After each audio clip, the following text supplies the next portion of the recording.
Lanjut. Aku agak logika ngawur ini, teman-teman. Oh, Lanjut, itu Bos. justru yang logis, justru yang logis.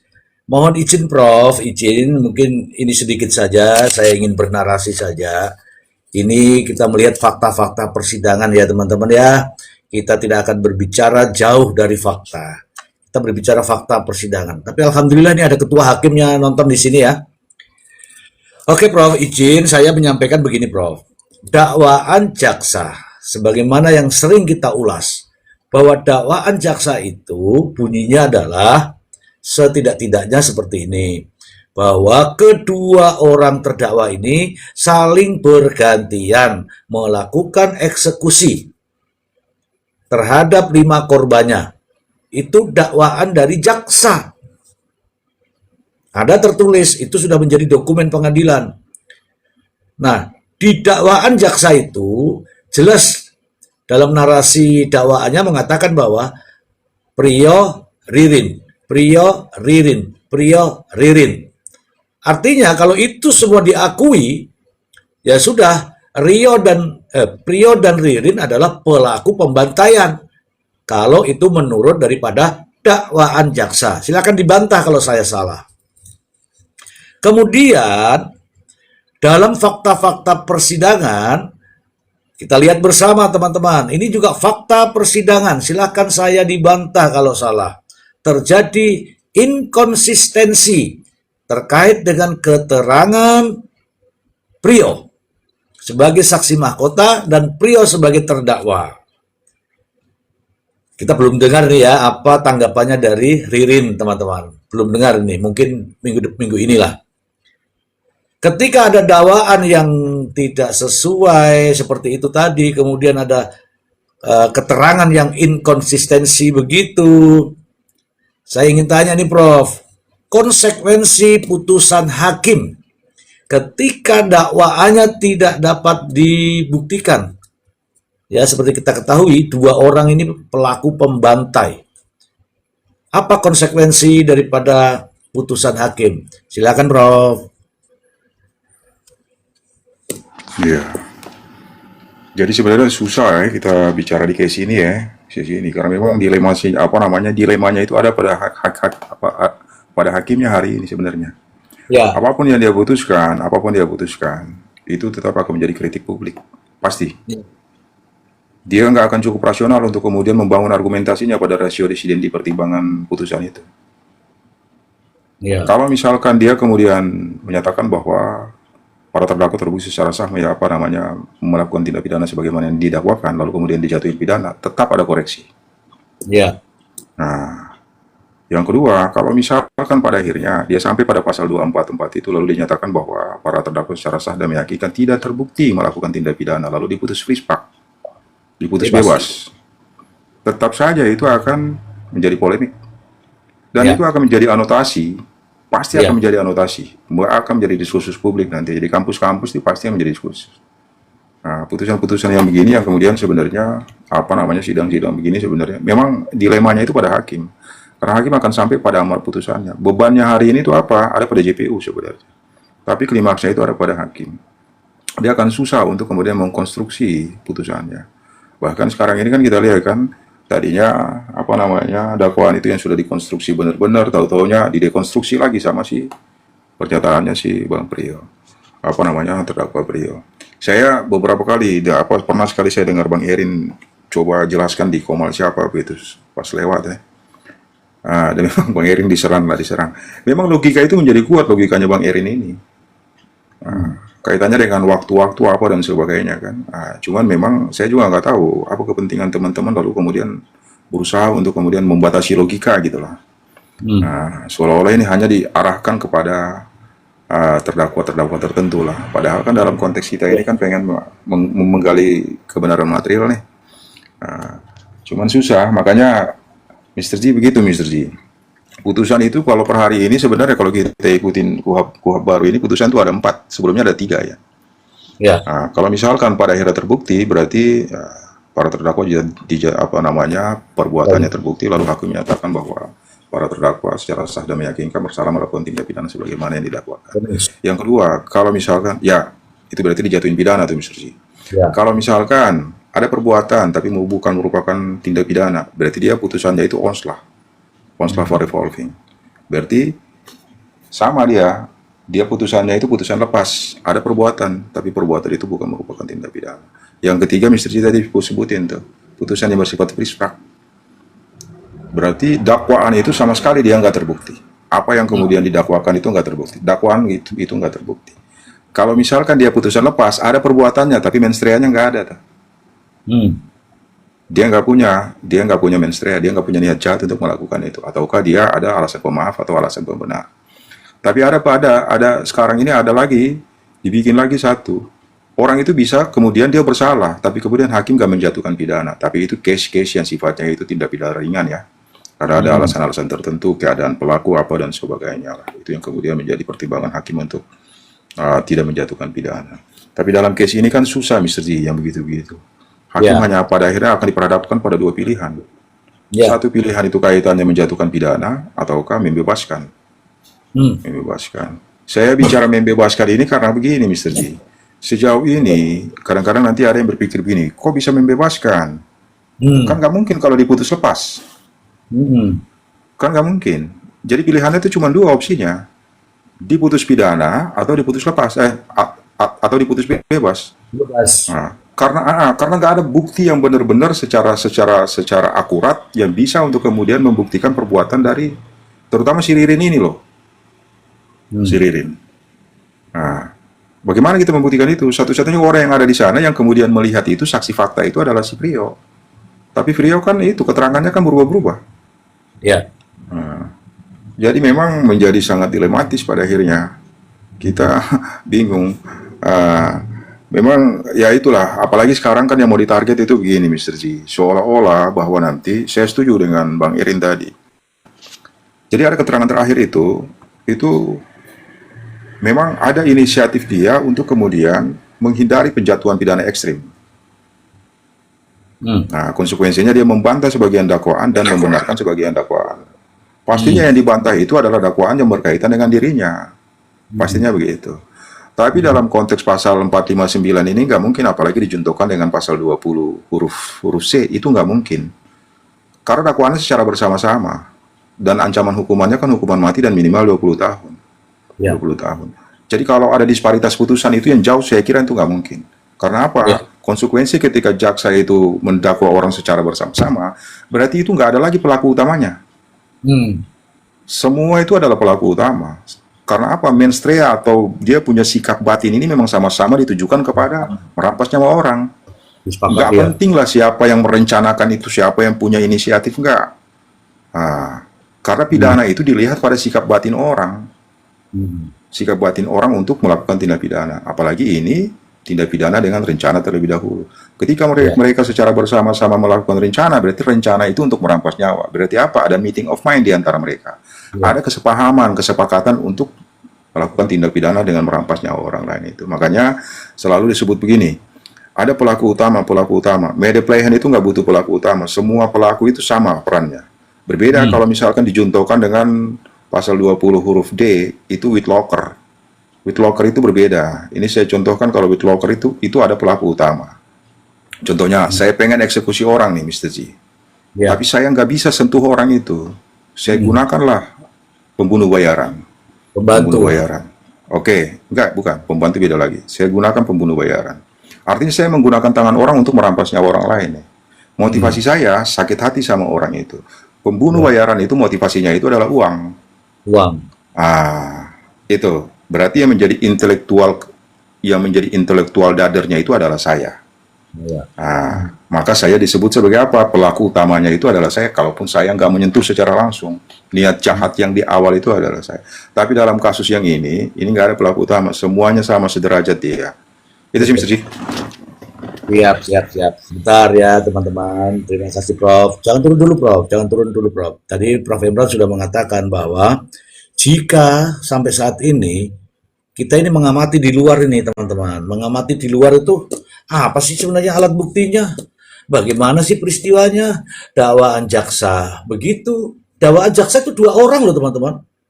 2 orang secara bersama-sama berganti-gantian. Bacalah dakwaannya. baca dakwaannya. Nah, tetapi pada pembuktian justru berbeda. Nah, sekarang tadi Prof. Emran mengatakan bahwa apabila dalam dilema seperti ini mau diputus apa ini? Mau dihukum juga bermasalah.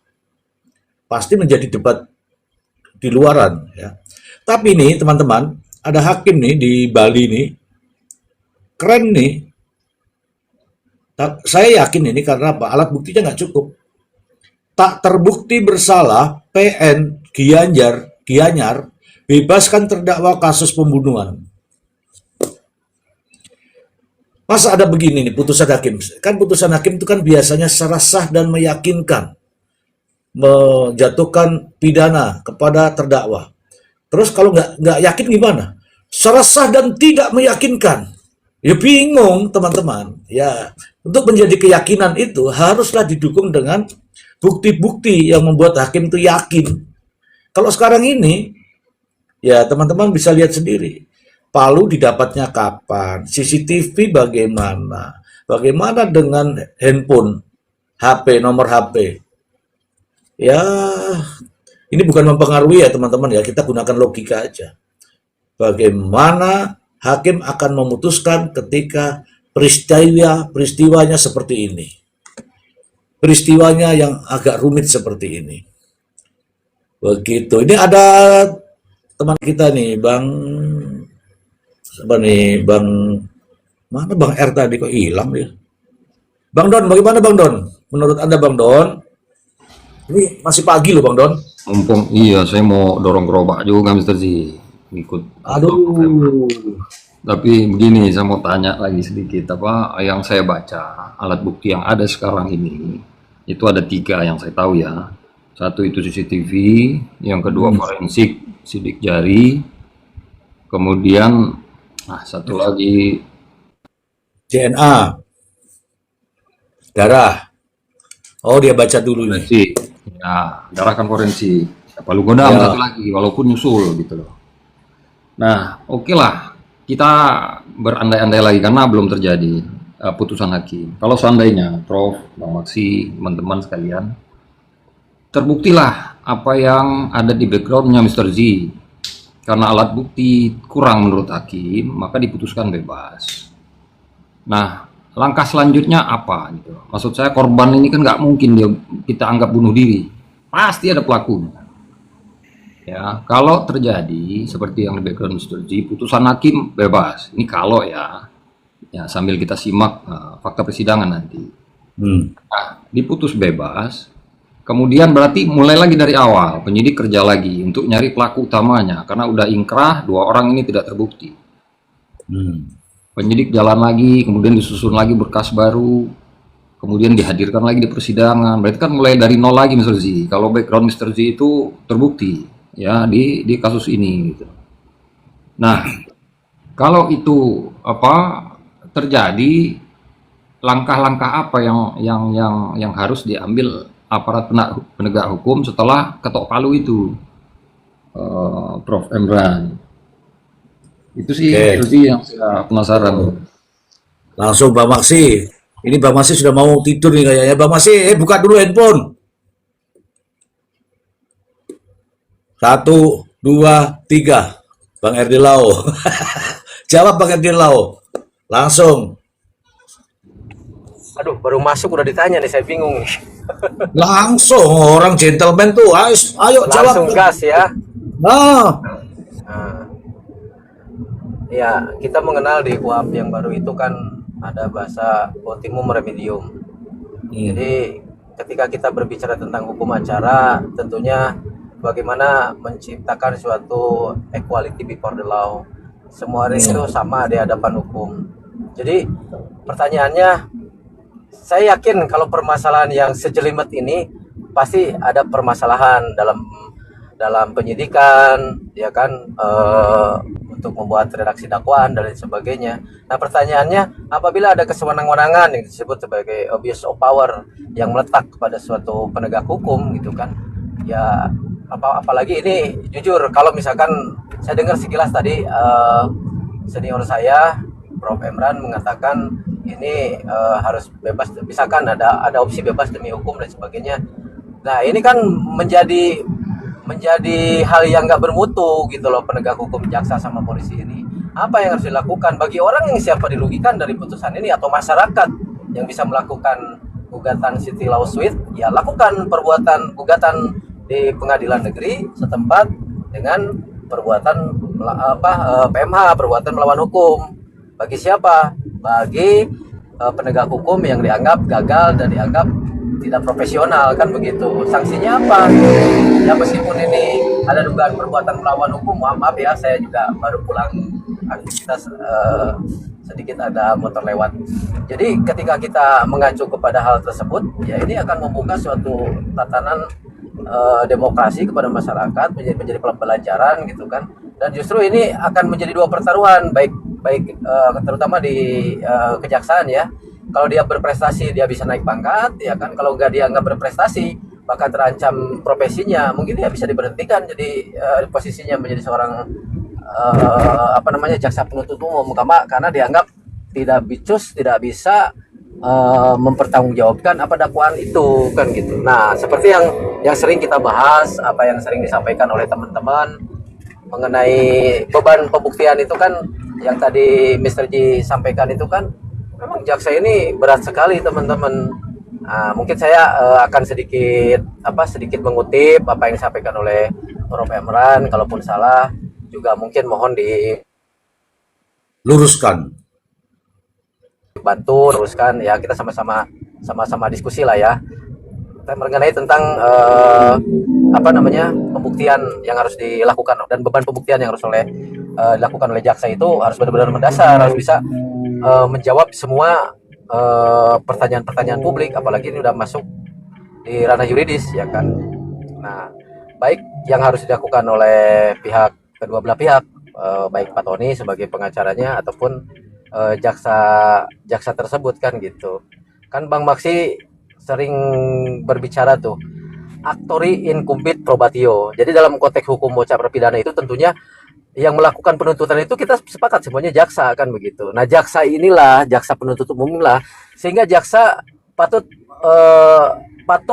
dan umum yang diwajibkan untuk membuktikan kesalahan tersebut.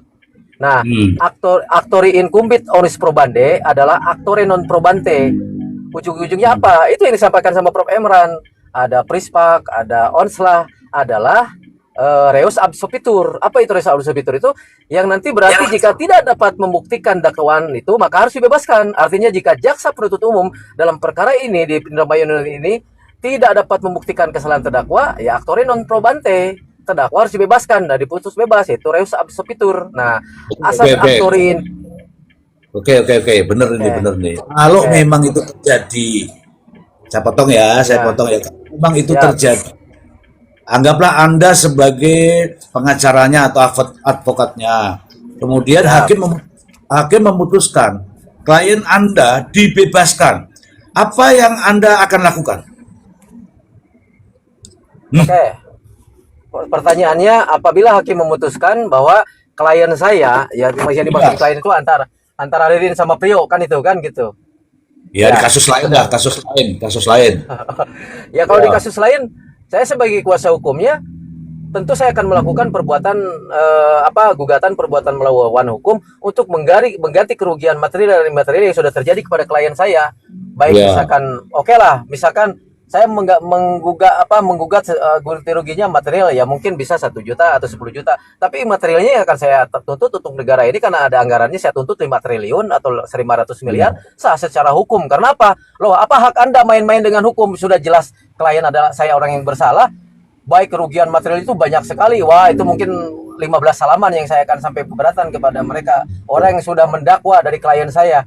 Dan itulah contoh kemunduran hukum di mana seorang jaksa yang sudah memiliki uji kompetensi yang hebat salah mendakwa, nah itu akan menguras itu anggaran dari jaksa. Makanya Jaksa Agung itu harus benar-benar memilih jaksa dan membuat suatu filterisasi agar jaksa-jaksa hebat itu yang tidak sembarangan mendakwa masyarakat. Karena kalau tidak terbukti jaksa dakwaannya, bisa extraordinary terjadi kepada penegak hukum bukan kepada pelaku. Lanjut. Oke. Saya senang mendengarnya. Kalau memang jaksa tidak dapat membuktikan dakwaannya, itu ya teman-teman ya, jangan langsung bebas, bukan. Kalau jaksa tidak dapat membuktikan dakwaannya, kemudian hakim meyakini bahwa jaksa ini tidak mampu membuktikan dengan bukti-bukti yang ada, oke ya, berarti memang itu kan sudah diatur oleh undang-undang dan akan memutus bebas. Tadi sudah dilakukan tuh, kalau memang diputus bebas ya saya akan melakukan perlawanan lagi di keperdataan untuk kaitan dengan ganti rugi gitu kan. Tapi yang pertama pasti Anda sebagai seorang pengacara pasti Anda senang dulu kan begitu ada putusan bebas kan. Nah, pokoknya saya 5 tahun liburan itu kalau di ACC sama hakim itu, karena duitnya gede banget kan gitu. Negara yang gua tuntut negara yang saya tuntut, negara kaya raya banyak duitnya. Nah, itu yang saya maksud kawan-kawan, para pengacara-pengacara dimanapun Anda berada. Cermati dakwaan, cermati pembuktian, jadikanlah itu sebagai celah-celah pembelaan. Bukan wek. Bagaimana Bang Maksi? Bang Maksi ini dari tadi nih dia. Silakan Bang Maksi. Aduh, Mr. G. Oke, Mr. G. Memang udah agak ini juga. Baterai udah mulai suak nih. Ya, Oke, jadi mantap tadi kawan kita RD Lau punya penjelasan benar-benar. Itu luar biasa. Mr. G, jadi tadi kalau bebas ya Mr. G ya? ya. Kalau Anda sebagai seorang pengacara. Oh, tadi sepertinya udah terjawab sama kawanku yang handal ini. Ya, Tapi bagaimana sikapnya JPU justru pertanyaannya kan gitu. dia pasti murung lah. Iya kan? Ini putusan bebas kan tidak bisa dibanding. Nggak bisa ya? Nggak bisa. Wah, kalau begitu saya harus bertanya kepada Suhu ini. Ya. Apa namanya? Prof gitu loh. Masa Bang RD bisa PMH, ya kan? Ketika bebas. Wah, tuntut triliun lagi. Terus JPU, apa nggak bisa ada upaya hukum lagi, Mr. G? Nah, saya tanyakan ke Prof. Prof, izin Prof. Sekali ini saya bertanya Prof, biar saya tercerahkan nih jawabannya. Demikian. Jangan tidur dulu, awas nanti ya. Apa habis itu Iya. lagi nggak boleh tidur nih Bang. Silakan Bro. Sebenarnya saya setuju sih sama dua-duanya ya. Memang kalau aktor non probante itu res absurd, artinya dia harus dibebaskan karena memang nggak terbukti sih. Konsekuensi terhadap dakwaan yang tidak, kalau dia putusan, jadi ada putusan dua tuh, satu putusan bebas, satu putusan lepas, dua-duanya pasti keluar lah katakanlah. Nah, cuman kan alasannya berbeda. Kalau dia diputus bebas, berarti sudah nggak ada lagi upaya hukum oleh JPU. Dia bebas murni. Nah, tapi kalau dia diputus lepas, berarti dalam frasa norma itu disebut JPU dapat mengajukan banding. Berarti kalau dia dapat mengajukan banding, berarti dia fakultatif tuh. Boleh mengajukan banding, boleh juga tidak. Nah, boleh juga tidak. Artinya itu menjadi opsional lah. Tapi kalau dia diputus bebas, berarti nggak bisa. Kaitannya dengan kalau dia, karena ada orang diputus bebas, berarti memang iya ada dua instrumen. Instrumen yang kemudian disediakan di peradilan pidana, berarti dia bisa mengajukan pra peradilan. Pra peradilan itu kaitannya dengan apa? Dengan rehabilitasi. Dalam beberapa kasus memang seperti itu. Dan saya yakin sekali kasus ini juga akan sama nih, kasus yang Mr. C tampilkan tadi tuh. Iya Bro. Jadi kalau praper itu sebenarnya dia nggak hanya menguji pada tahap eksepsi ataukah dia prasidang, tapi juga pasca. Jadi ada dua. Kalau dia kaitannya dengan pra berarti formalitasnya, kaitannya dengan penangkapan, penahanan apa dan sebagainya yang kemudian dianggap kalau dia pra peradilan itu kan sebenarnya pro-nya itu kepada tersangka. Karena prinsipnya kan memberikan proteksi terhadap hak asasi dari tersangka itu. Jadi seorang tersangka itu nggak boleh kemudian dilakukan yang namanya arbitrary process, itu nggak boleh. Atau inhuman act itu nggak boleh. Sewenang-wenang terhadap tersangka itu nggak boleh. Penggeledahan apa nggak boleh. Karena ada haknya tersangka. Yang kedua mungkin instrumen lainnya itu bisa melalui itu pendekatan PMH itu. Mungkin Bang RD lagi pendekatan itu ya.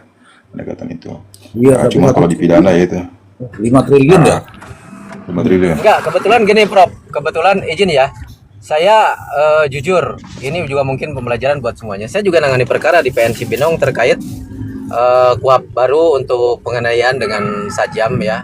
itu kan dia ditetapkan pasal 446 ayat 2, ancamannya 5 tahun. Nah, terkait dengan hal tersebut, justru saya lagi main-main sama jaksa nih sekarang, Mr. Ji. Begini kronologisnya.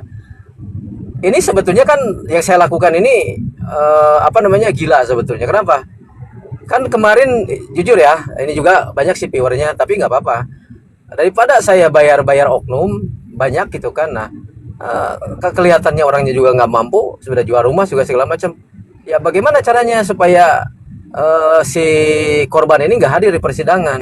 Kan tidak ada konsekuensi karena udah ada asas restorasi kan gitu. Jadi kalau ini terbalik, kalau misalkan korbannya nggak hadir di persidangan, bagaimana bisa diputus? Karena sumber dari segala sumber hukum acara material imaterialnya tidak bisa dibuktikan kan begitu. Nah, makanya saya melihat kelemahan ada penyidik. Katanya penyidiknya dulu minta duit, nggak dikasih, maka dilanjutkan gitu. Yang harusnya RJ tetap dilanjutkan. Nah, ini perang advokat di sini. Benar-benar bisa menegakkan hukum. Kan ujung-ujungnya nangis-nangis itu penyidik itu. Tolonglah jangan PMH, kita punya anak ya kan. Ya, makanya jangan macam-macam, karena kita sebagai seorang advokat itu di mata hukum sama, kita juga penegak hukum. Anda bisa mempermasalahkan masyarakat ketika di luar kekuasaan Anda, kita pun sebagai penegak hukum, advokat, kita pun bisa main-main dengan dirimu. Nah, itu kan kesetaraan itu kan harus diberlakukan agar juga kita sebagai advokat punya marwah yang baik gitu loh di mereka kan begitu. Jadi ini ada pengalaman pribadi dengan saya, dan jujur ketika hakim memutus perkara ini tanpa kehadiran korban gitu kan. Nah, maka itulah yang akan saya lakukan. Ya, kita kan punya surat sakti kan begitu, Mr. Ji. Tapi Mr. Ji kalau ada saya harusnya nyetrum nih, lebih semangat ngobrolnya. Triliun loh, Pak. Ayo, gaskan. Tapi sedikit gini, Mr. Ji, saya akan sedikit izin ya, Prof ya. Saya akan sedikit melengkapi apa yang disampaikan oleh Pak Prof tadi. Kan ada pertanyaan ke Mr. Ji. Ya kan, Mr. Ji. Pertanyaan Mr. Ji ke Pak Prof. Jadi saya sepakat, saudaraku, terkait apa yang disampaikan oleh Prof Emran tadi.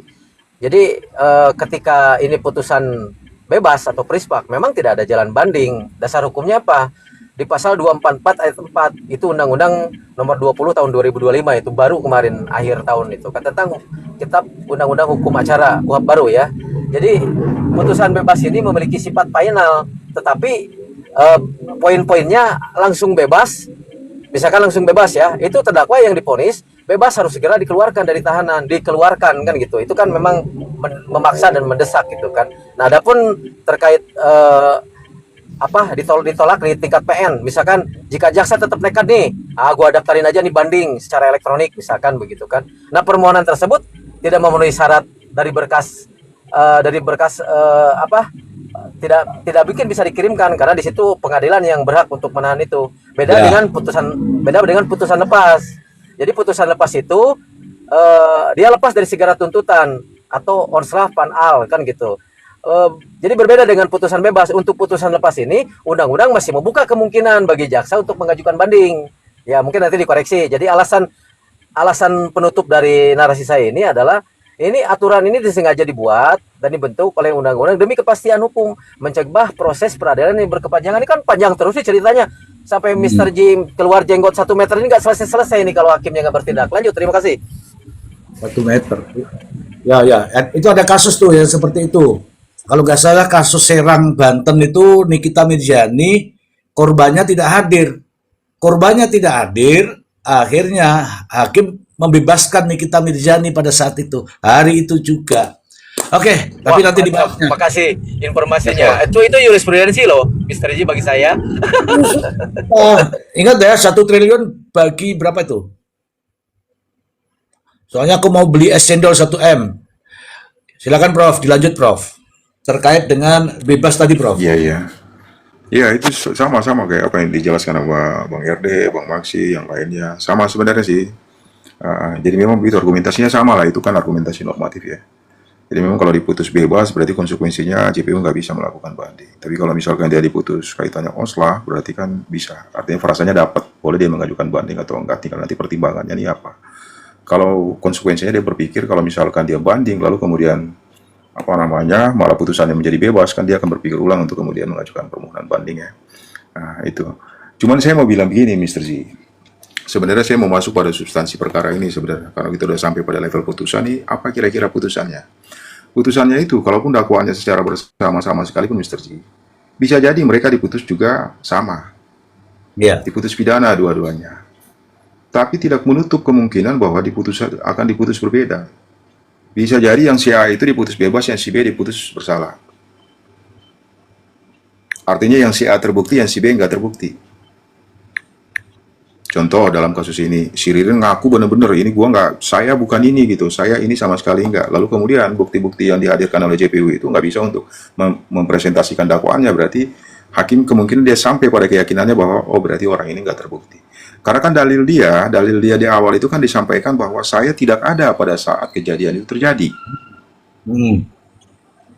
Nah, bahwa kemudian ada bukti, katakanlah bukti rekaman CCTV atau bukti digital inavis itu sidik jari, bukti sidik jari yang kemudian mengindikasikan dia ada di sana, tapi kan nggak juga memberikan konfirmasi bahwa dialah pelaku yang melakukan eksekusi kan. Jadi perbuatan material itu kan belum bisa dibuktikan. Keberadaan dia oke, ada, tapi perbuatan dia kan hanya dibasiskan pada apa yang disampaikan oleh Priyo, bahwa Priyo yang terakhir ya. Priyo yang terakhir seolah-olah membenarkan dakwaan. Tapi apakah itu cukup kuat untuk kemudian dapat meyakinkan hakim? Kita kembalikan kepada otoritas hakim. Bagaimana nanti hakim mempertimbangkannya. Makanya saya bilang, kalaupun dakwaannya pasal 20, walaupun dijuntukan dengan pasal 20 dan kemudian didakwakan secara bersama-sama, tapi tetap saja ada dua potensi. Satu potensi mereka benar-benar diputus bersalah dua-duanya. Potensi yang kedua, diputus berbeda. Diputus berbeda. Si A diputus bersalah, si B diputus bebas. Bebas. Kenapa saya bilang putus bebas? Putus bebas. Karena perbuatannya nggak bisa dibuktikan. Perbuatannya nggak bisa dibuktikan. Itu sih, jadi ini semacam apa ya? Ya kita akan bikin diskusi lagi lah, model-model begini lah. Jadi orang itu begini, Mr. G. Kalau ada orang itu, kalau dia dijuntukan dengan pasal 20, berarti kan ada satu perbuatan, ada satu tindak pidana, tapi pelakunya jamak nih. Iya. Pelakunya jamak ya, pelakunya jamak. Karena pelakunya jamak, berarti adalah peran-peran, ada si A melakukan A, si B, dan seterusnya. Tapi bukan berarti orang itu ketika didakwa secara bersama-sama, jadi kalau misalkan yang satu diputus bebas, yang lain juga diputus bebas. Peran ya. Nggak seperti itu. Tinggal tergantung yang mana yang kemudian terbukti. Dakwaan siapa? Konsekuensi dari dakwaan di splitsing nih. Oh ya, bobot pembuktian. Karena dakwaannya kan dipisah.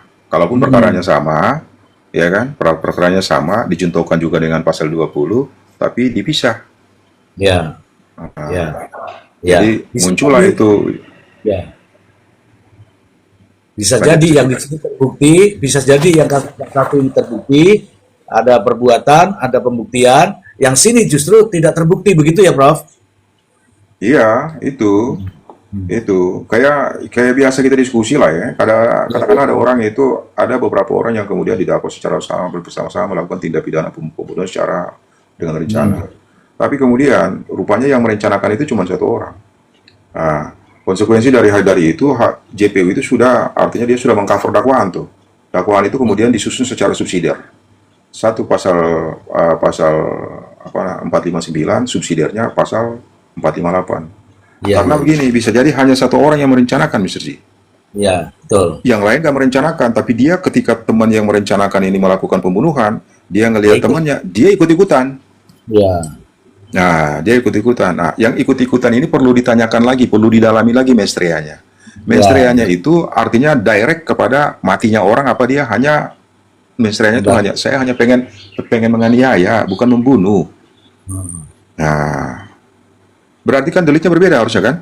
Nah, tapi minimal unsur rencana itu nggak terpenuhi. Konsekuensi terburuknya dia hanya diputus dengan apa? 458, pembunuhan biasa. Yang satu ini diputus dengan pembunuhan berencana. Itu kualifikasinya. Karena menstrea berbeda. Tapi kalau dalam case ini, menurut si Ririn, saya nggak punya menstrea sama sekali. Saya nggak punya niat apa sama sekali. Saya itu hanya kalau kita ikutin apa yang dia jelaskan ya. Dia jelaskan. Berarti kan seolah-olah bahwa dia sama sekali nggak punya pikiran untuk membunuh dan sebagainya lah. Kira-kira itu mungkin ini biar jadi pemantik juga besok orang diskusi kemana-mana nanti kan. Iya, iya, betul, betul, betul. Tapi Oke, dengan kira-kira begitu. Gus. ya, Ya, dengan lanjut. maksud ini semua, ya ini semua teman-teman, ini kita berikan dengan fakta. Bukan berarti kita mendukung ini, mendukung itu, membebaskan ini, membebaskan itu. Tidak, teman-teman, tidak. Kita menghitung fakta ini. Nah, itulah yang pengacara-pengacara yang sedang berkompetisi ya, di sana. Itulah mereka. Kalau kita mah tidak. Kita ini berbicara edukasi kepada teman-teman. Oh iya ya, ada ya namanya pembunuh itu dibebaskan. Oh, kenapa ya dibebaskan? Kok bisa ya dibebaskan? Mengapa ya dibebaskan? Nah, pertanyaan-pertanyaan itu sebenarnya sudah terjawab di Indonesia ini, teman-teman. Meskipun sudah ditahan, meskipun sudah disidangkan, kalau tidak dapat membuktikan, silakan dibaca ini kawan-kawan. Ini sudah melalui proses penyidikan oleh polisi. Ditahan, ini sudah melalui persidangan. Jaksa menuntut ini 10 tahun penjara. Tapi dasarnya apa? Teman-teman bisa buka sendiri, itu dasarnya apa? Tuh, di situ tertulis ya. Tak terbukti bersalah, PN Gianyar. Artinya apa? Majelis hakim tidak mampu, jaksa tidak mampu membuktikan. Akhirnya tuh, membebaskan terdakwa kasus pembunuhan. Boleh, makanya itu tadi kita bicarakan. Ini kalau ada pengacaranya, ini pengacaranya ini senang nih. Yes, perjuanganku berhasil. Yes, saya akan tuntut ini negara ini. Cekwi yang melakukan proses hukum. Ngono loh. Bang Masih. Itu Bang Masih. Mr. Ji, ngono loh. Wah, mantap. Ulangi dulu Bang Masih. Bang Masih bilang ngono loh. Itu kayak password nama Mr. Ji. Kata kunci, ngono loh. Waduh.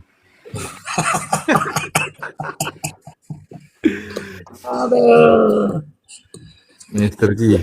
Ya, ini kan masih pembuktiannya kan masih tahap ini. Untuk rencana berikutnya untuk sidang ini apa Bang Masih? Kata pengacara Tony tadi kan Bang Masih tadi bersama-sama. Iya. Tadi Bang Tony bilang ada penambahan alat bukti dari JPU. Masih ada penambahan. Kemudian Bang Tony juga akan menghadirkan ahli, Mr. Ji. Ahli sama kalau nggak salah tadi dibilang juga langsung keterangan terdakwa deh. Tadi mungkin Bang Aris sempat dengar ya, Bang. Mungkin Bang Arif saya koreksi, barangkali ada yang kurang saya tadi. Iya, Bang Masih. Iya betul ya. Tapi Mr. Ji gini, kalau saya tadi sudah cukup lengkap ya, Prof tadi. Thank you, Prof. Terkait lepas sama bebas tadi kan paling tidak pencerahan buat 402 ini nah, paham. Jadi memahami antara perbedaan antara lepas dan dua hal berbeda ya, antara lepas dan bebas kan dua hal yang sangat berbeda. Bebas dulu. Ya, jelas itu clear tadi Bang Mr. Ji, Prof sudah terangkan dua perbedaan. Nah, justru yang menarik tadi ketika Prof menyampaikan pasal 459 dan 458, dua hal berbeda juga itu Mr. Ji kan? Ya. Yang satu 459 dengan rencana, 458 hanya pembunuhan biasa, Mr. Ji. Mr. Ji ini penting juga menarik, Mr. Ji. Menariknya sampai saat ini kan 4 orang, salah satu aja Amaniani, belum bisa dimunculkan, Mr. Ji. Pertanyaan besar begini, kalau sampai agenda terakhir putusan, sementara dari 4 orang ini tidak satu yang nongol, berarti kan cuma Ririn dan Priyo. Ya Mr. Ji ya, kalau misalnya sampai agenda putusan nanti, Majelis Hakim, kemudian 4 orang nama ini tidak muncul satupun, maka berarti tidak ada orang lain lagi. Mr. Ji. Selain ini asumsi liar lah Mr. Ji ya, biar Nggak boleh. Hukum nggak boleh liar. Aduh, Mr. Ji tadi soalnya Ya udah boleh.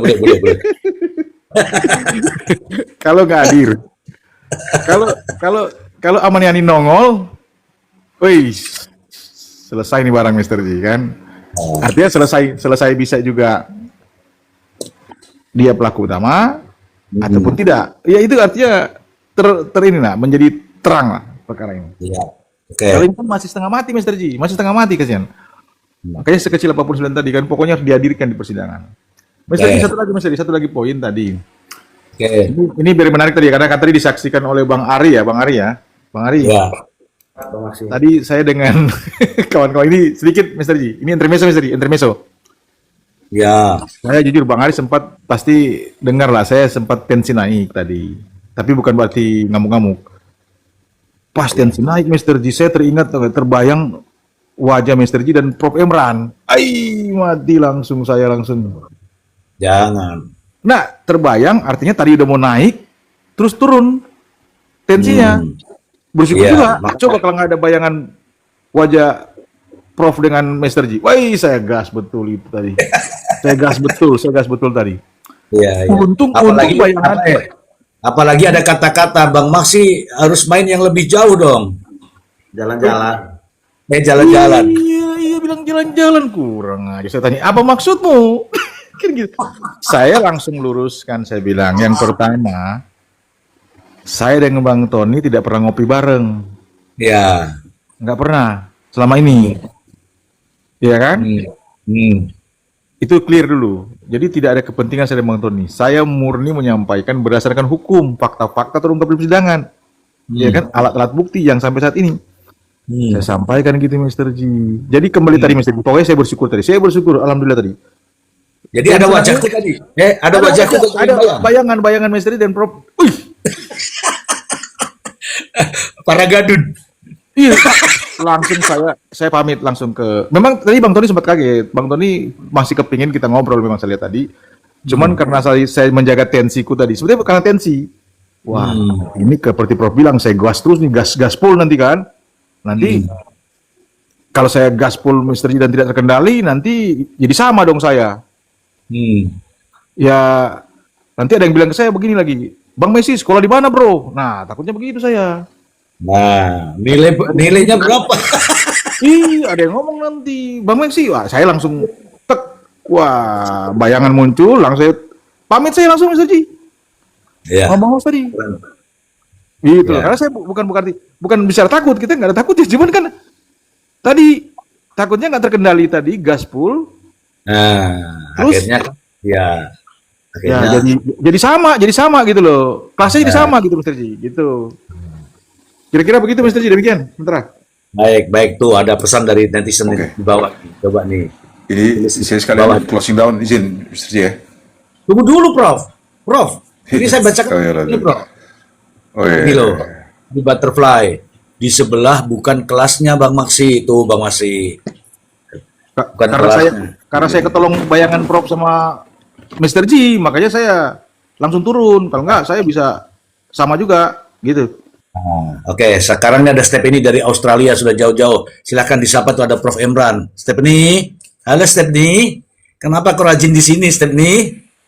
Hi everyone. Iya.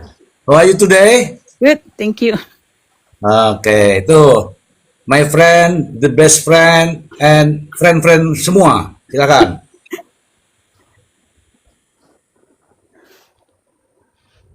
Please cakap-cakap. Hah? Please cakap-cakap. Mau cakap apa? Ini saya baru Iya. join, so saya tidak tahu apa tema. Ini temanya bagi uang 5 triliun, mau nggak? Tidak maulah. Oke lah, di mute dulu ya Stephanie. Ini setelah ini nanti langsung Bang Erin. Silakan Prof Emran. Mr. J. Itu sih jadi ya semuanya udah dikupas, saya tinggal besok nanti kita lihatlah hasilnya seperti apa. Tapi saya terus terang, sebenarnya saya nggak paham nih strateginya nih, strategi apa namanya ya, yang beginian kan harus dia ada skenario pembelaan tuh ada strateginya, ada skenarionya. Jadi saya terus terang ngelihatnya nih apa strategi yang dipakai sama PH terutama PH Priok. Iya, terutama Strategi PPPO. Prof. Strateginya jaring burung terbang. Ya, enggak, maksudnya kalau misalkan dia benar-benar memahami pasal-pasal itu lalu kemudian coba dia relasikan dengan fakta-fakta itu, dia harus mampu membacanya gitu loh, kira-kira. Karena kan ada dua pernyataan ya. Ada dua pernyataan dari siapa namanya, si Prio ya. Pertama, dia mengakui bahwa dia itu diiming-imingi duit 100 juta. Yang kedua, dia menyatakan bahwa dia melakukan itu karena dia under pressure. Ditekan ya. Under pressure. Ah, mestinya itu bisa dibaca sama dia. Lalu kemudian direlasikan dengan konstruksi pasal ini. Kira-kira strategi apa yang dipakai?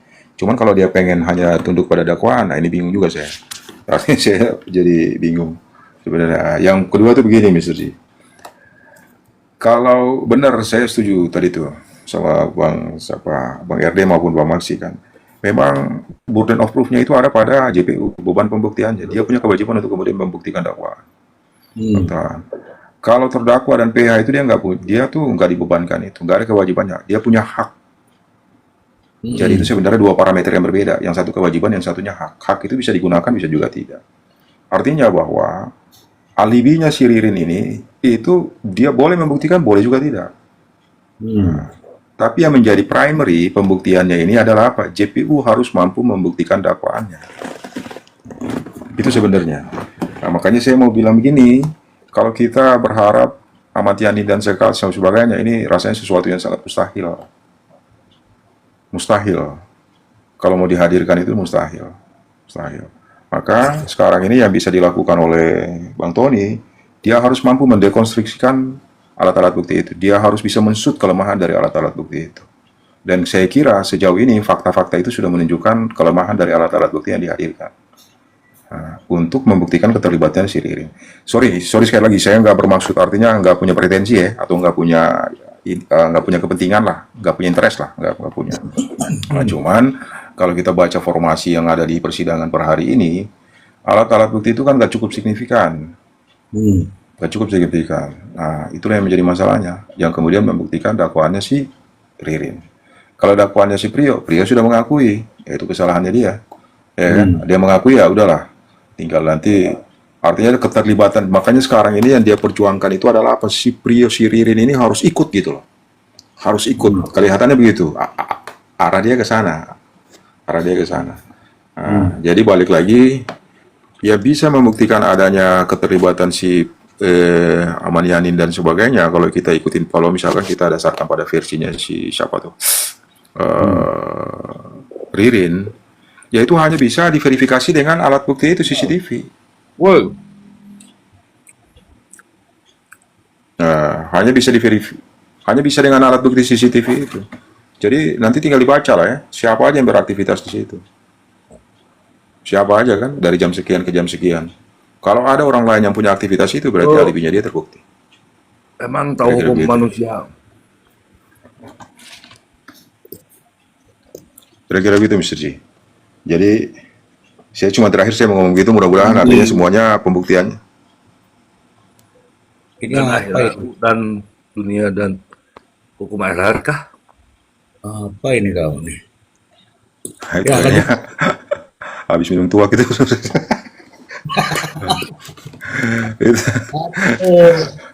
Oke, kira-kira itu Mr. G. Saya izin turun ya, semuanya ya. Kak Via, Bang Ari, Bang Erin, Bang Maksi, Bang Erde, Thank you, bro. thank you semuanya. Ya. Izin turun ya. Assalamualaikum warahmatullahi wabarakatuh. Waalaikumsalam warahmatullahi wabarakatuh. Bang Erin, silakan Bang Erin. Apalagi udah bernas itu semua. Ini karena saya mengikutin gerakan daripada komentar, jadi saya harus ini. Nanti aku ngawur lagi, Mr. J. Ya, kita kontrol. Ayo lanjut. Ya kan? Kenapa ketika ada perubahan tempat, kok itu rumah itu tidak dilakukan lagi penyelidikan untuk mencari kebenaran? Tapi yang aku lihat, ya kan, ketika dia mengatakan perubahan tempat, di situ dia katakan bahwa Ririn pelakunya. Tapi aku janggal, Mr. J. Janggalnya apa? Ketika peristiwa, kalau kita bilang 29 dini hari subuh, Itu ruko didobrak 12 September. Oke, bisa sah-sah saja karena dianggap pada saat itu tidak ada peristiwa di tempat itu. Iya kan? Selang 14 hari. Tetapi yang dobrak itu tidak ada mengatakan bahwa mereka menemukan bercak-bercak darah di dalam ruko itu. Iya kan? Ya. Hasil daripada video CCTV video yang saya tonton FYP itu di Tok itu semua disorot loh. Tetapi ketika Priyo mengatakan bahwa eksekusi ada terjadi di ruko, Inapis berkesaksian di pengadilan mengatakan menemukan 7 bercak darah. Bercak darah di kursi plastik ada panjangnya 50 cm, bercak darah ada di lantai tengah, bercak darah ada di dinding pintu kamar mandi bawah kiri kanan, ada di pintu kamar mandi, tadi di dinding tembok, ada di rolling door. Bercak darah apa itu? Itu kata Inapis. Ya. Ya kan?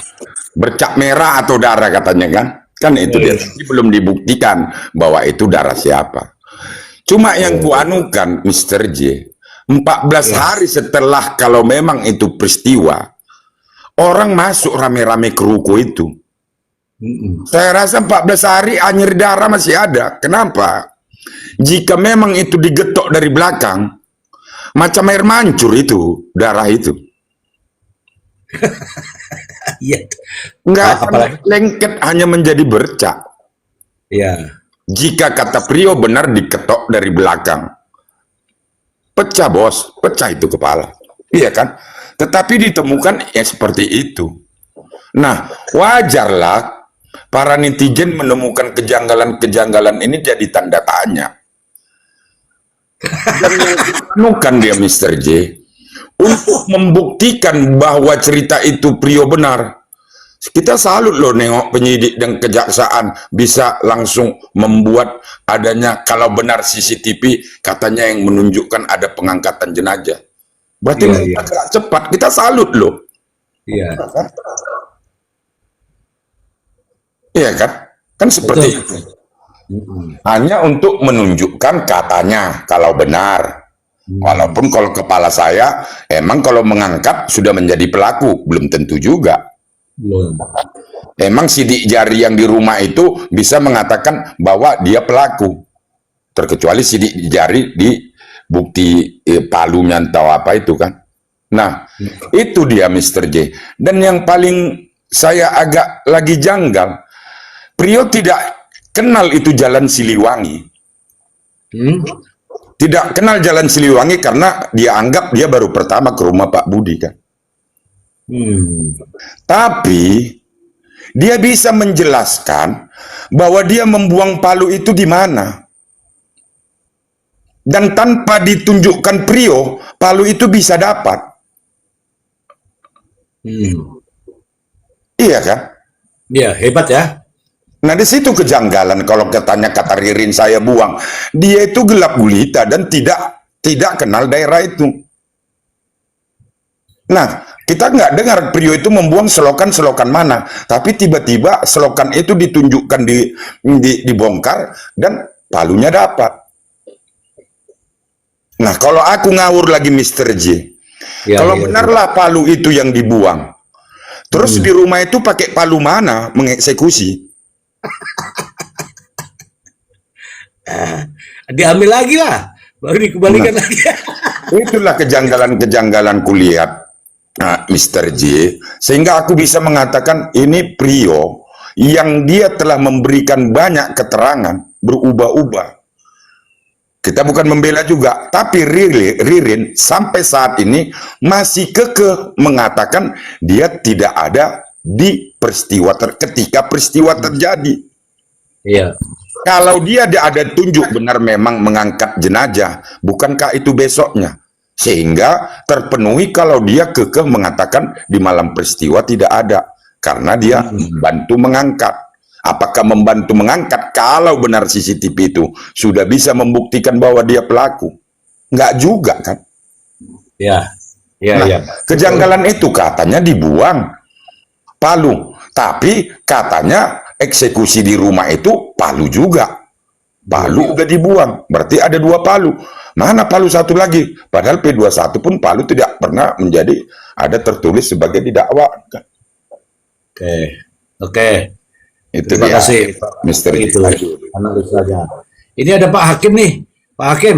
Halo Pak Hakim. Bagaimana putusannya besok Pak Hakim? Ada Ketua Hakim nih. Ketua Hakim kok diam? Ada Ishak Bakri. Halo Ishak Bakri. Dibuka mic-nya, itu dibuka, itu tinggal tekan dulu. Tinggal tekan dulu mic-nya.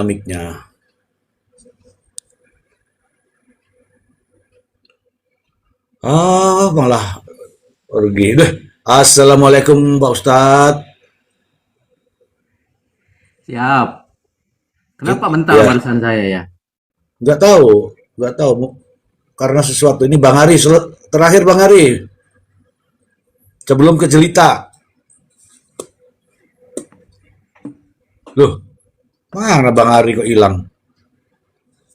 Jelita. Kamu masih ada atau sudah tidur? Kita langsung aja ke RD Law. Langsung di closing aja RD Law. Wih, mantep. Closingnya lama nih, 7 menit nggak apa-apa. Makan kali abang awak yang satu ini, Bang. Baik. Jadi begini teman-teman. Di akhir closing statement saya mau contoh misalkan apa yang disampaikan oleh Prof. kemarin ini terjadi cacat prosedur atau Unprofesional. misalkan pelanggaran HAM dalam penyidikan. Anggaplah saya ini membenarkan Pak Tony, gitu kan. Nah, ini kan di ruangan diskusi Mr. J itu kan kita nggak keberpihakan, tapi kita mengambil. Jadi gini, ada istilah namanya devil advocate. Meskipun kita berbeda pendapat, tapi kita boleh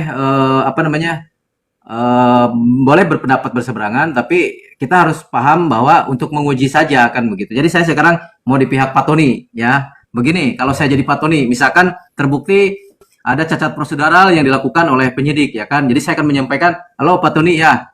Jadi pemaksaan dan pengakuan atau violent correction, terus manipulasi barang bukti, penahanan di luar prosedur, maka kita harus membangun narasi bahwa proses hukum ini adalah cacat, ya kan. Untuk kenapa? Jadi ini banyak yang kontra, tapi nggak apa-apa, lanjutkan aja. Saya akan membuat template narasi hukum. Saya akan membuat satu serangan terhadap kesalahan aparat penegak hukum yang sedang saya lakukan di PN Cibinong. Jadi gini teman-teman, untuk dilakukan oleh Pak Tony, ya. Mudah-mudahan Pak Tony bisa melihat dan para persnya bisa menyampaikan ke Pak Tony. Jadi konsep dasarnya begini, kejahatan yang berat, terdakwa tidak dibenarkan kejahatannya prosedur oleh aparat proses hukum yang cacat sejak awal adalah ebi in totio, akan menghasilkan putusan yang cacat pula. Itu catatan yang pertama. Terus argumentasinya apa di Bang Erdi? Argumentasi cacat prosedur sebagai pelanggaran HAM. Jadi kalau istilahnya disebut dengan asas due process of law, bahwa penyidik telah melanggar pasal undang-undang HAM dengan cara apa? Misalkan mengintegrasi tanpa kehadiran penasihat hukum, kan itu udah sering disinggung-singgung. Tindakan bukan sekedar kesalahan teknis, melainkan kesalahan teknis. Terus melainkan perbuatan melawan hukum oleh penguasa, abuse of power, atau karena melanggar kewajiban negara untuk menghormati HAM sebagai tersangka.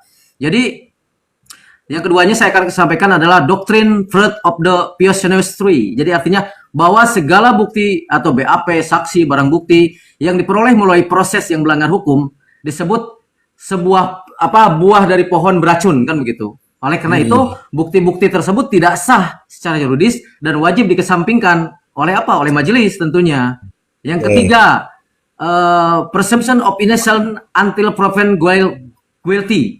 Ya, jadi artinya itu bahwa sikap arogansi aparat yang langsung menangkap terdakwa yang bersalah sebelum ada putusan pengadilan inkrah, serta memperlakukan terdakwa sebagai objek atau bukan subjek hukum, merupakan bentuk viktiminasi itu.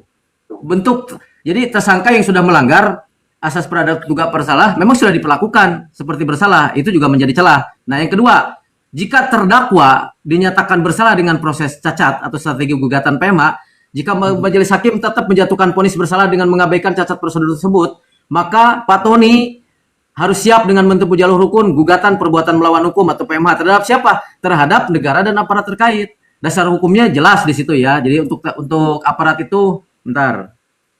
Pasal 1365 KUHP Perdata, tiap perbuatan yang melanggar hukum membawa kerugian kepada orang lain, mewajibkan orang lain menimbulkan kerugian, itu karena kesalahan untuk mengganti kerugian tersebut.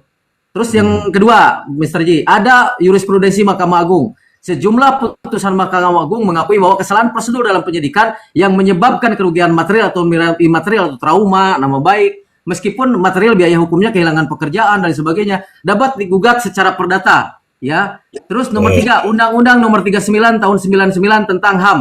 Pelanggaran hak asasi manusia, kebebasan dan menyiksa dan memperlakukan yang tidak manusia yang sering Pak Tony bilang ke publik, ya, itu adalah unsur-unsur yang harus dilakukan oleh gugatan PMH. Jadi untuk rekan Indramayu, ya kan, satu, ada perbuatan melawan hukum, tindakan aparat polisi, jaksa yang melanggar undang-undang kode etik, ya kan.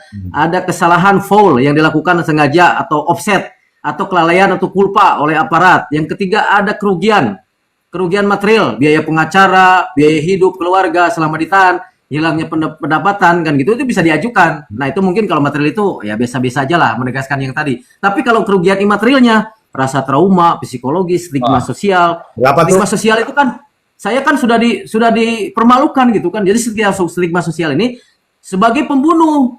Nah penderitaan mental yang akibat tekanan penyelidikan itu membuat itu nggak bisa diterima dan nggak ada harganya, itu is very expensive, sangat mahal sekali. Nah yang keempat, ada hubungan kausalitas hukum antara kerugian tersebut langsung disebabkan oleh tindakan melawan hukum aparat, gitu kan. Nah, ini siap-siap aja nih Kejari sama Polres Indramayu kalau ini terjadi, anggarannya akan terkuras oleh ini, gitu kan. Nah, berikutnya petitum gugatan PMH, contoh untuk Pak Tony, rekan Indramayu ya. 1, menyatakan tindakan, sebutkan namanya, instansinya apa, aparatnya apa, sebagai perbuatan melawan hukum. Kedua, menghukum tergugat, ya negara, CQ, instansi terkait, terutama di situ, membayar ganti rugi sebesar, ya mau berapa, ya cukuplah 50 miliar misalkan gitu kan.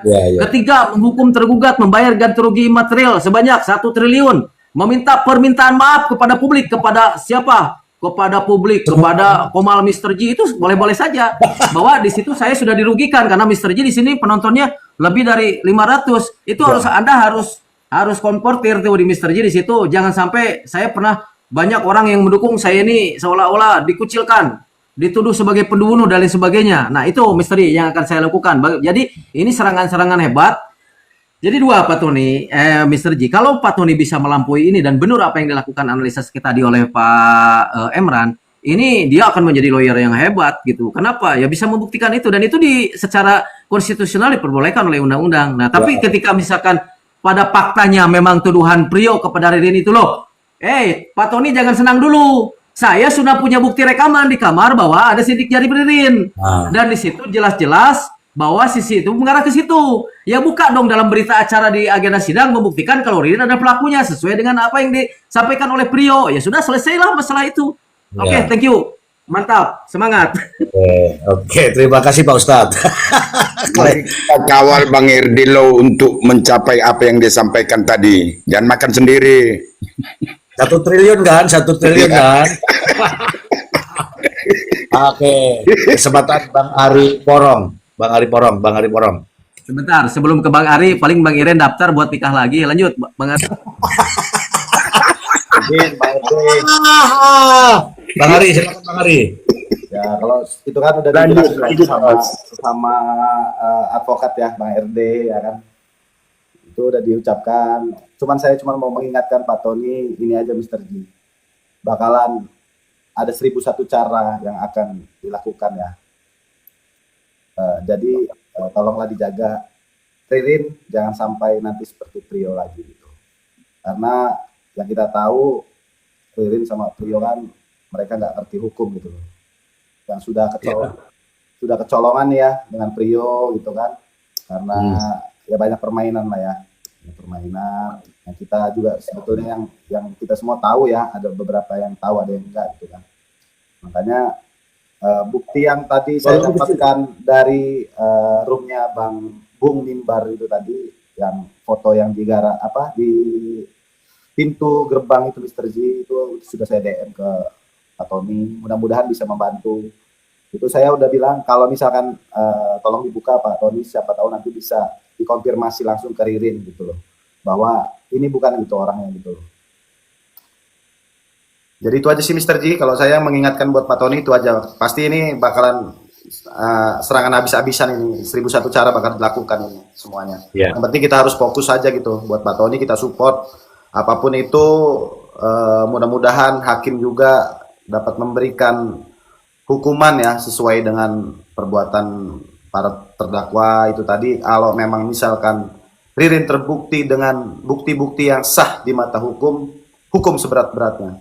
Tapi apabila tidak, ya tolong dibebaskan. Dan pasti jangan takut nih teman-teman semuanya, masalah dibebaskan itu bakalan pasti yang lainnya nanti bakal dicari juga gitu sama pihak kepolisian, nggak diem aja gitu kan, karena malu juga gitu kan. Itu aja sih Mr. G, terima kasih. Terima kasih. Mas Ari, ini aku mau bertanya ini. Kenapa kok kemarin yang dicabut kok cuma kuasa hukum dari Rio? Kenapa nggak Ririn sekalian? Kalau menurut saya gini sih Mr. Z, karena satu, Rio itu tersangka sekaligus yang ada di TKP itu Mr. Z, ya kan? Jadi kalau Ririn tuh, kalau memang pengakuan Rio kemarin tuh kan dia memang Rio mengucapkan Ririn tidak tahu kan pergi dengan Joko gitu. Jadi sebetulnya nggak ada gunanya kalau misalkan memang mau diinin ke Ririn gitu kan. Ririn ini hanya memang sebetulnya jahat ya. Jahat kalau misalkan memang Prio punya niatan seperti itu ya kan Mr. Z. Ya makanya saya menduga gini Mr. Z. Siapa tahu Prio memang dengan disamperin sama Anggarani itu oknum dari pihak kepolisian Polsek itu tadi yang tetangganya katanya kan. Ya kita nggak tahu kan Mr. Z. Saya hanya menduga mungkin janji yang sudah diberikan sama AY itu mungkin sudah sampai gitu ya kan. Ya kan ada janji Mr. Z ya kan.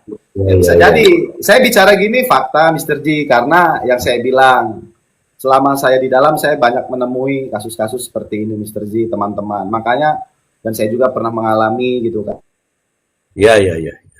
Salah satu pihak keluarga jauh lah gitu ya kan, makanya saya tahu, saya sudah bisa menebak gitu kan, cuman saya mudah-mudahan itu tadi, karena gampang kenapa mereka mau menarik Prio kan, karena Prio yang ada di TKP Mr. Z. Makanya sekarang kan bisa kan Prio menimpahkan semuanya kepada Ririn ya kan.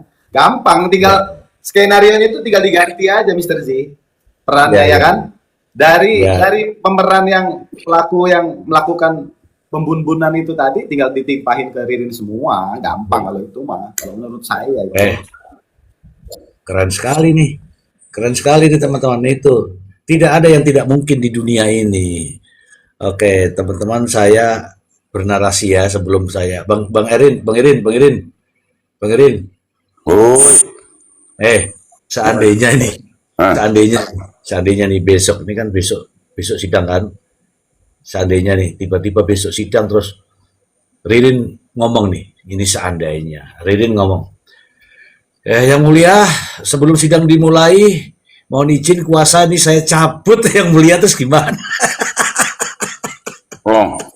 Tapi gini ya dia Mr. J. Ya.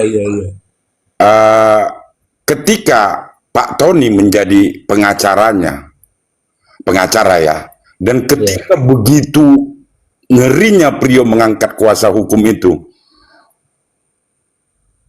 Pak Tony nggak kaleng-kaleng menghadapi peristiwa itu. Iya kan? Artinya dia tetap bahwa PH itu seperti itu. Suatu saat memang ditarik, bukan berarti dia harus menjadi seperti ini, enggak. Karena dia masih ada Ririn.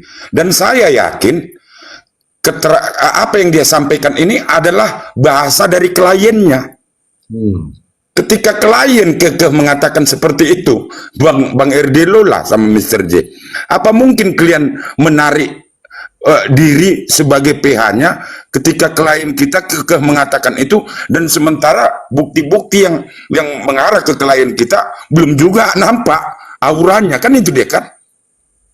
Nah, kalau aku bilang gini, oke, Pak Tony masih kekeh sampai saat ini.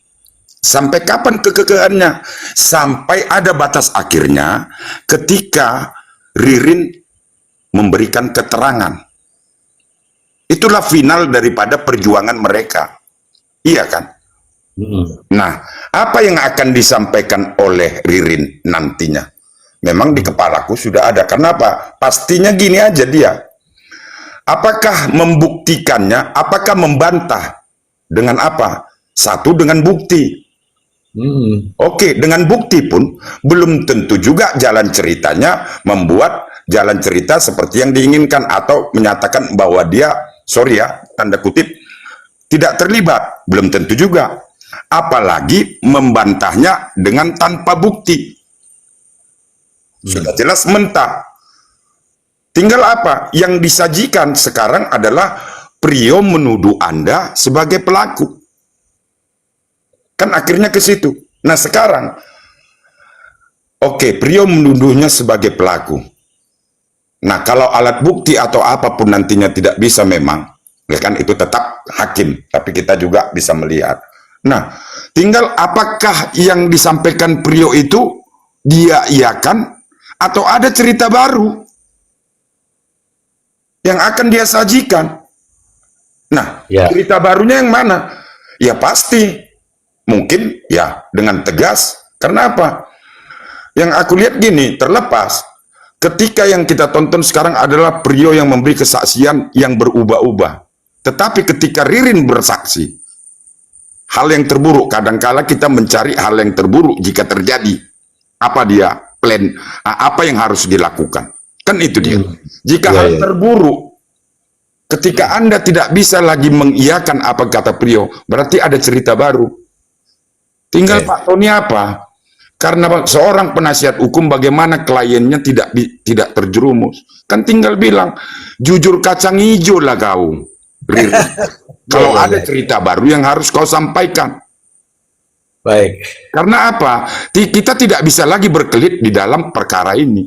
Jika memang alat bukti itu, tapi nanti kan perang juga para PH ini untuk anu kan. Kenapa? Satu lagi Bang Erdilo sama Mr. J. Karena katanya kalau ada bukti tambahan itu prosesnya rumit sampai ada penetapan PN. Apakah itu sudah dilakukan? Ya kalau hakim sah-sah aja ditontonnya aja itu. Tapi kan dia tetap melalui rule. Apakah yang ingin pertontonkan sama saya ini sudah memang ada ketetapan dari PN? Kita menyatakan bahwa bukti ini sah kalau ditunjukkan di pengadilan. Kan ada tahapan-tahapan. Tapi mari kita minta agar hakim memang bijaksana menentukan ini. Karena mata sekarang tertuju kepada dia. Oh, clear. Kan? Itu dia bos. Kenapa? Makanya saya tadi bertahan. Ada kesempatan eksepsi diberikan kepada dia. Dan eksepsi itu sudah diserahkannya. Nah ketika dia berubah-ubah, emang mau kaleng-kaleng dibikinnya pengadilan ini. Eksepsi sudah disampaikan ke pengadilan dan sudah diterima hakim. Dan dia berubah memberi keterangan ketika terdakwa lain. Kalau aku, Mr. J, yang kupegang, ya ini cerita kau ini yang sekarang saya terima kertas kau ini. Karena itu tupoksinya adalah ketika kau membantah dakwaan. Dan ini sahnya bantahan dakwaanmu itu. Kalau setelah itu kan cerita baru, bisa dikarang, bisa tidak. Tapi kesempatan dia di sidang kedua mengeksepsi, memberikan bantahan, membantah terdakwaan dia itu dengan memberikan bukti kepada hakim. Ya hakim kan nggak kaleng-kaleng, Mr. J. Lanjut, tambah ngawur aku nanti Mr. J, tambah ngawur, lanjut. Baik, ini closing statement saya teman-teman. Kita hidup di dunia ya teman-teman. Selalu ada dua sisi. Ya, ada kanan, ada kiri. Ada benar, ada salah. Oke? Selalu ada pasangan-pasangan ya. Pasangan itu terkadang kita harus memilih, teman-teman. Kita harus memilih. Silakan dipilih yang baik dan yang buruk. Pilih yang mana? Ketika disajikan baik dan buruk. Kita ini manusia, teman-teman. Kita diberi akal sehat, diberikan logika. Anda mau pilih mana? Ketika dua hal yang disajikan, kebenaran atau pembenaran. Demikian, terima kasih, salam hormat saya untuk Bang Erin, terima kasih Bang Erdilo, terima kasih. Bang Ari Porong, terima kasih. Oke. Makasih Ini semua narasumber yang di atas sama teman-teman yang di bawah. Thank you. Semangat. Wah, Terus. Ini ada yang belum closing statement ini. siapa? Saya terakhir sebentar 2 menit. Oh, iya kita berikan Ya, kesempatan. kami tunggu. Ini pembagiannya nih Mr. J. Pembagian hasil yang tadi nih. Enggak, tapi akan saya sampaikan dengan lembut. Anggap aja ini di rakyat bersuara. Saya mau closing statement dengan judul keadilan di atas emosi. Wah, mantap. Wow. Hadirin sekalian yang ada di ruangan Mr. J, kita semua terkejut dengan berita duka atas tewasnya 5 nyawa satu keluarga di Indramayu. Emosi kemarahan itu wajar, bahkan manusiawi. Keluarga korban berhak untuk menuntut keadilan setinggi-tingginya. Namun sebagai bangsa yang menjunjung tinggi hukum, kita harus bertanya, apakah keadilan itu bisa diraih dengan cara yang melanggar hukum? Nah, di persidangan muncul klaim serius tentang adanya paksaan dari penyidikan. Apakah ini strategi penahanan? Bisa jadi. Tapi tugas negara bukan hanya menghukum pelaku, tapi juga memastikan prosesnya bersih, teman-teman. Jika polisi menggunakan kekerasan atau rekayasa BAP demi cepat selesai, maka itu bukan penegakan hukum, itu adalah kejahatan baru yang dilakukan oleh aparat. Saya tidak di sini untuk membenarkan pembunuhan. Saya di sini untuk mengingatkan untuk kepada Presiden Presiden Prabowo, Kapolri berjanji reformasi kepolisian. Mari kita buktikan janji itu. Jika Ririn bersalah, hukumlah dia seberat-beratnya berdasarkan bukti objektif, CCTV, forensik dan saksi mata yang independen. Jangan sandarkan ponis mati hanya pada pengakuan yang mungkin didapat melalui rekaman psikologis. Karena jika hari ini teman-teman membiarkan aparat melanggar hukum demi mengejar kebenaran material, maka besok siapapun dari keluarga kita di sini bisa menjadi korban kesewenang-wenangan tersebut. Terakhir dari saya, keadilan bagi korban itu mutlak. Tapi keadilan prosedural bagi terdakwa adalah pondasi negara hukum. Keduanya harus berjalan beriringan, bukan saling mengorbankan. Mari kita biarkan hakim memutuskan dengan kepala dingin, bukan dengan amarah massa. Itulah wajah Indonesia yang beradab. Sekian, terima kasih. Assalamualaikum warahmatullahi wabarakatuh. Waalaikumsalam. Keren, abang aku. Keren tuh Bang Erdelo ya. Kita akan support terus tuh Bang Erdelo ya untuk menyuarakan kebenaran. Oke teman-temanku, terima kasih banyak. Kita ketemu lagi di lain kesempatan. Turun sendiri Mr. J, turun sendiri nih. Diturunkan apa? Turun sendiri. Nanti aku dapat 1 triliun bagi-bagi ya di sini ya pesta ya. Assalamualaikum warahmatullahi wabarakatuh.